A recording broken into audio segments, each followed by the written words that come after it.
Hello, my name's Jack Jennings and welcome to the Indian Classical Guitar Academy. Today we have a new course in Rag Maduvanti. Now this is a very interesting rag, it's a very unusual scale, and the rag itself is particularly associated with being played in Sikh temples and in their religious devotional songs. So it's got a very strong cultural association, and it's a very mysterious sounding rag. It's an afternoon rag. But it's not what you might expect from an afternoon rag. But when I was in India and I was on the train one time, and it was very, very hot and it was kind of hazy in the afternoon, and it had that kind of dreamy feeling. It was because I think it was so kind of hot,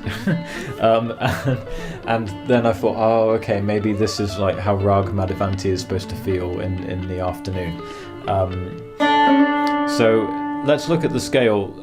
It's a scale that you can relate it in Western music to, I would call it like a Lydian minor scale, because it has all the same notes as the Lydian scale, but it has a minor third instead of a major third. And that's actually related to the harmonic major, which is a family of modes that people don't really talk about very often, or some people don't know about it. Rick Beato knows about it. All the top music theory nerd people know about the harmonic major, which is like the harmonic minor but with a major third. So this is a mode of the harmonic major, and it's a very, very brilliant mode. You can get great harmony out of this. But anyway, for Indian classical music, it comes up in Rag Maduvanti. But we don't use the notes in scale order going up and down, 1 to 7 and back. We don't go straight up and straight down in this rag. We jump over notes and we add other notes on the way down. So it's got a very particular ascending and descending structure that you have to get used to.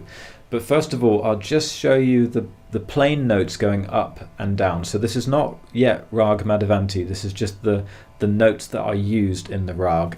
But this is a Lydian minor scale in terms of how I would classify it. So if we're in the key of D here, we've got the first note, there's the second interval and the flat third, and then there's the sharp fourth and fifth, and then there's a sixth and the seventh and the root. So 1, 2, flat 3, sharp 4, 5, 6, 7, root. Or in Sargam, the Indian system, it would be Sa, Re, Komal Ga, Tivra Ma, which is the sharpened fourth, Tivra Ma, Pa, Da, Ni, Sa. So Sa, Re, Ga, Ma, Pa, Da, Ni, Sa. Right, so those are just the notes in scale order. But the way that we play it for Rag Maduvanti is quite different. So the way that we do it in this rag, first of all, we don't start on Sa, we start on Ni, which is the 7th degree. So this is just how the phrasing works with this rag. You can start on Sa, you can play a phrase and go like Sa, Ga, Re, Sa, Ni, Sa. You can play that. But the type of language that we have for this particular rag and the classified ascending order actually starts from the 7th degree. So that's a Ni Sa, and then we skip the 2nd degree, we go straight to the flat third. So Ni Sa Ga, then the Ma Pa, so Ni Sa Ga Ma Pa, and then we skip the 6th degree, we skip that Da note and we go Pa Ni Sa. So it's Ni Sa Ga Ma Pa Ni Sa. And that seems to be kind of logical. It seems to have the sort of language of it seems to make sense. Because we're kind of highlighting in a way those two semitones coming from a tension to resolution, tension to resolution, and then the octave, tension to resolution. So we've only got that minor third, the Komal Ga. We've got that note in between, Ni Sa Ga Ma Pa Ni Sa. that gives it that minor characteristic. Okay? So it's technically a pentatonic scale on the way up. If we took it from Sa, like there's 1, 2, 3, 4, 5 notes on the way up. But we play Ni, Sa, Ga, Ma, Pa, Ni, Sa. Now on the way down we use all of the notes. So on the way down it's Sa, Ni, Da. There's that Da, the 6th note, coming down. So Sa, Ni, Da, Pa, and then we can play the Ma, Ga, Re, Sa. But often you play Sa, Ni, Da, Pa, Ma, Ga, Sa, Re, Sa. So you can play Ga, Re, Sa, but it's often like Pa, Ma, Ga, Sa, Re, Sa.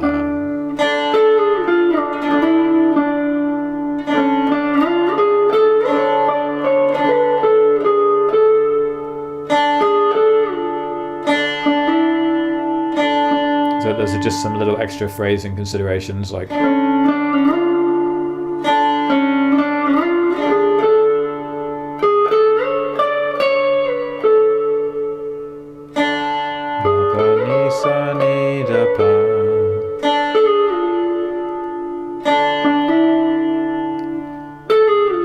Alright, so that Pa, Ma, Ga, sliding down to the Ga, and then after a slight pause, slide up to Re from Sa. And that Pa has got a strong emphasis to it to land on.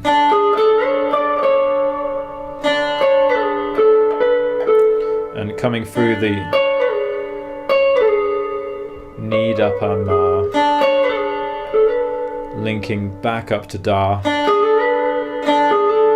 So you can be experimental a little bit. You can use bits of the descending in the ascending, and you can kind of try to see what different combinations there are, but without breaking the rule of, for example, if you're out around Pa, you can play like Ma, Pa, Da, Pa, Ma, Pa, Ni, Da, Pa, Da, Pa, Ma, Pa, Da, Pa, Ma, Pa, Ma.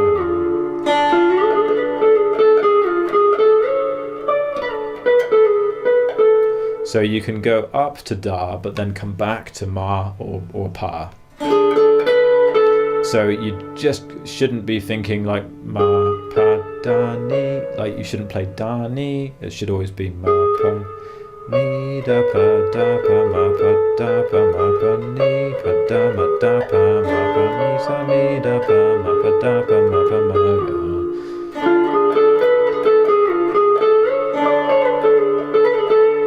So just observing those rules helps you to get the right kind of poetic sound, and just the restraint of having a little rule around that 6th note that you only use it on the way down creates a certain balance within the phrases, and that's creating the really refined atmosphere and the phrasing of Rag Maduvanti. Coming down, we looked at that Re. So you can play things like Ni, Re, Sa, or Ni, Sa, Re, Sa, Ni, Sa. So again, you can go up to Re, but then you're not supposed to play Re to Ga. It should be Ni, Sa, Ga. So approaching Ga from Ni, Sa, Ga, Re, Sa. Just these details that keep the right melodic balance. So in terms of playing a scale exercise using this, there's a nice way to do it which makes it a bit more even coming up and down, just in terms of the sort of timing of it. So you can play it like this: Ni, Sa, Ga, Ma, Pa, Ni, Sa, Sa, Ni, Da, Pa, Ma, Ga, Re, Sa, Ni, Sa, Ga, Ma, Pa, Ni, Sa, Sa, Ni, Da, Pa, Ma, Ga, Re, Sa.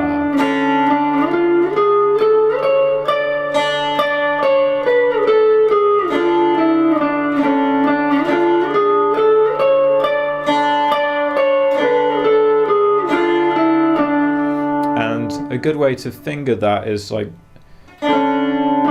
index, middle, and then that's index, index, middle. So I'm breaking it up into different segments basically. So Ni Sa is the first segment, and then the next segment Ga Ma Pa, I'll start again with the index finger. So index, middle, index, index, middle, just to blend those together.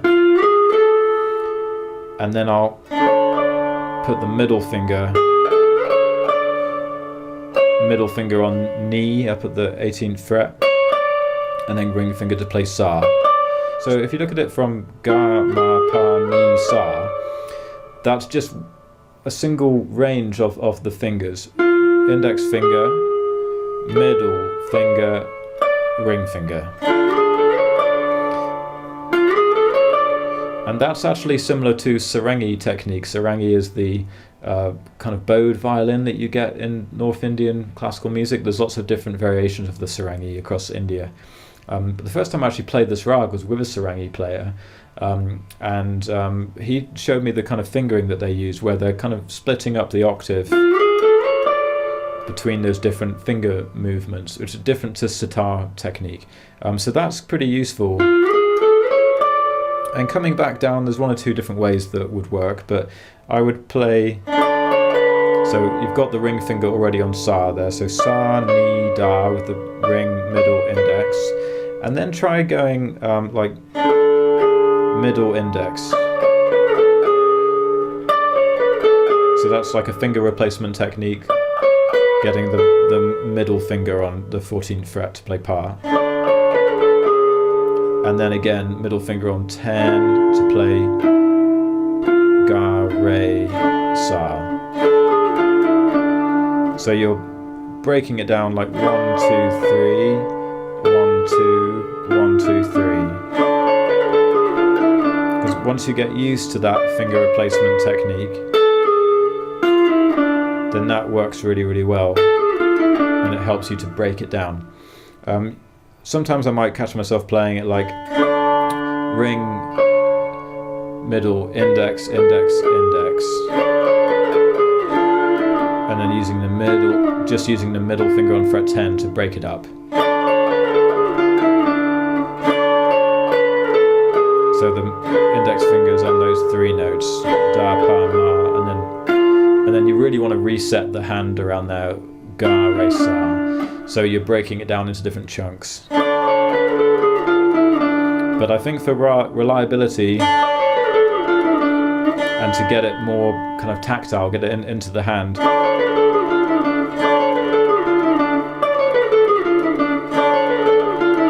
I would break it down with that 1, 2, 3, 1, 2, 1, 2, 3.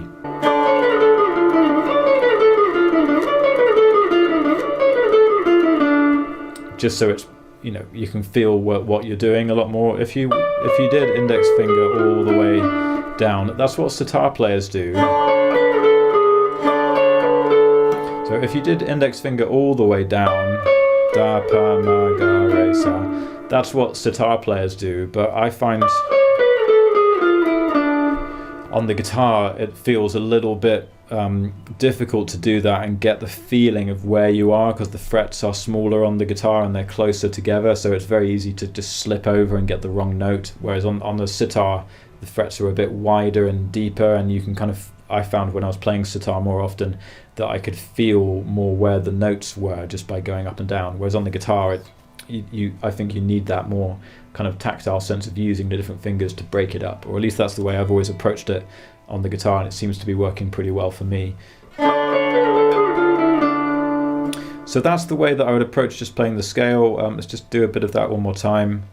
Ni, Sa, Ga, Ma, Pa, Ni, Sa, Sa, Ni, Da, Pa, Ma, Ga, Re, Sa, Ni, Sa, Ga, Ma, Pa, Ni, Sa, Sa, Ni, Da, Pa, Ma, Ga, Re, Sa.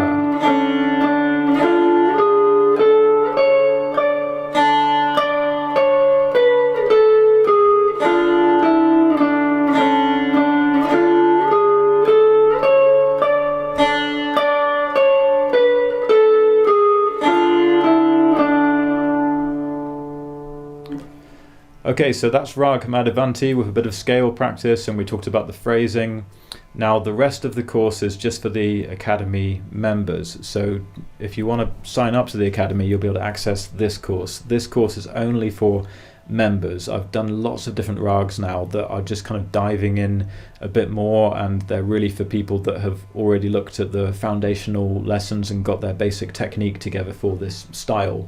But then once you've done that you can move on to a whole array of different rags, and I've covered so many different ones now. So if you'd like to find out about becoming a member, just watch the end of the video here and you'll see a bit more of what we do at the Indian Classical Guitar Academy. So thanks very much for watching, and I'll see you next time.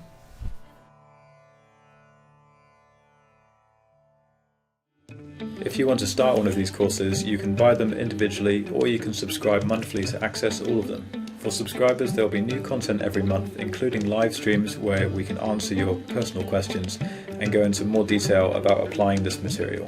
So far we've covered Rag Yaman, Rag Bageshri, Jog, Hamsadwani, Kafi and Rag Malkans, and there's much more to come. This body of work is a culmination of the 18 years experience I have as a guitar teacher, combined with the knowledge acquired through studying the sitar directly and then adapting that material using the guitar techniques that suit this style best. To create these courses and gather the most authentic material possible, I work closely with other Indian classical musicians such as Manish Pingle and Gurudeng Riot. I'd like to give a special thanks to my guru Roopa Panesar, who has guided me in the creation of these courses. Much of the material has been adapted directly from my training with her.